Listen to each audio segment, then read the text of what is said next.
এক গ্রামে বাস করত গোবিন্দ নামে এক কৃষক। স্ত্রী ও একমাত্র কন্যাকে নিয়ে মোটামুটি ভালোভাবেই দিন কাটছিল তাদের। কিন্তু সুখের সংসারে হঠাৎ করেই ঘনিয়ে এলো বিপদ। একদিন রান্নার জন্য জঙ্গলে জ্বালানির কাঠ আনতে গিয়ে আর ফিরল না গোবিন্দ স্ত্রী মালতী। এদিকে তাদের মেয়ে রূপা সারা দিন কেঁদে কেঁদে অস্থির। এইভাবেই কেটে যায় 2 দিন, কিন্তু তার মা আর ফেরে না। আর এদিকে ঘরে রান্নার কাঠ না থাকায় গোবিন্দ তার মেয়েকে বলে, রূপা, এই রূপা। হ্যাঁ বাবা, বলো, ডাকছো কেন? শোন মা, আমি একটু জঙ্গলে যাচ্ছি কাঠ আনতে।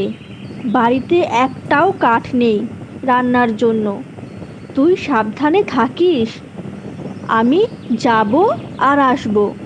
বাবা, তুমি তাড়াতাড়ি ফিরে এসো, আমার খুব ভয় লাগছে।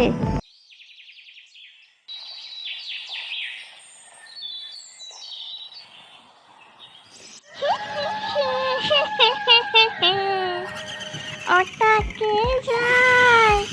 ওরে বাবা, কেমন যেন গাটা ছমছম করছে। এই যে দেখি একটা মানুষ, তাহলে আজকে এর পালা।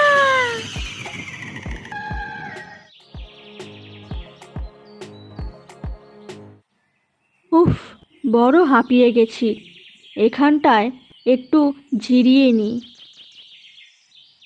আরে, ও কাকে দেখছি? ওটা মালতী না? তুমি এসেছো? আমি খুব ভয় পেয়ে গেছিলাম। 2 দিন ধরে এই জঙ্গলেই ঘুরছি, কিন্তু এখান থেকে বেরোনোর রাস্তা কিছুতেই খুঁজে পাচ্ছিলাম না। হঠাৎ কারোর কাঠ কাটার শব্দ শুনে আমি এখানে এলাম, আর এসে দেখি তুমি।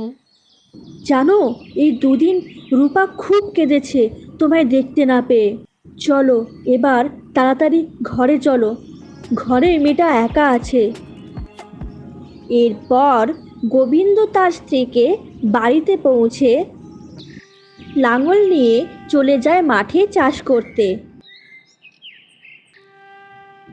সারা দিন অনেক পরিশ্রমের পর বাড়ি ফিরে তারা একসাথে খেতে বসে। খাওয়া দাওয়া শেষ করে গোবিন্দ ও রূপা ঘুমিয়ে পড়লে মালতী নিঃশব্দে ঘর থেকে বেরিয়ে যায়।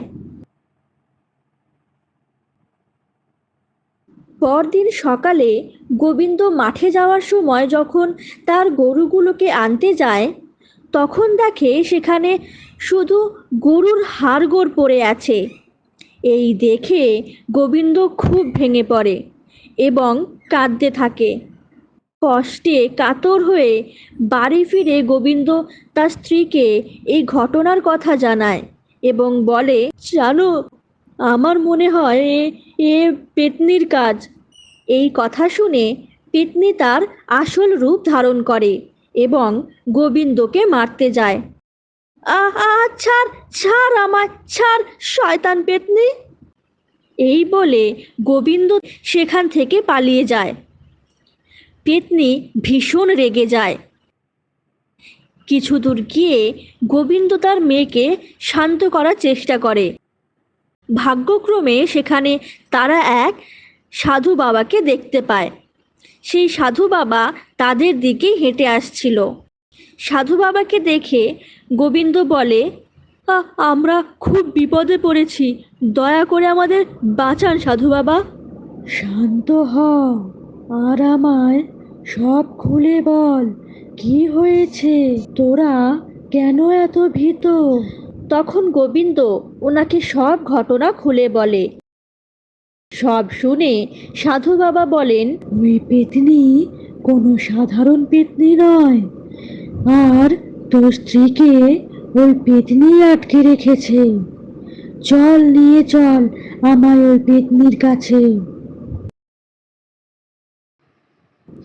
সাধু বাবা অনেক চেষ্টার পর নিজের দৈব শক্তি দিয়ে পেতনিকে মেরে ফেলে। আর কিছুক্ষণ পর মালতীও বাড়ি ফিরে আসে।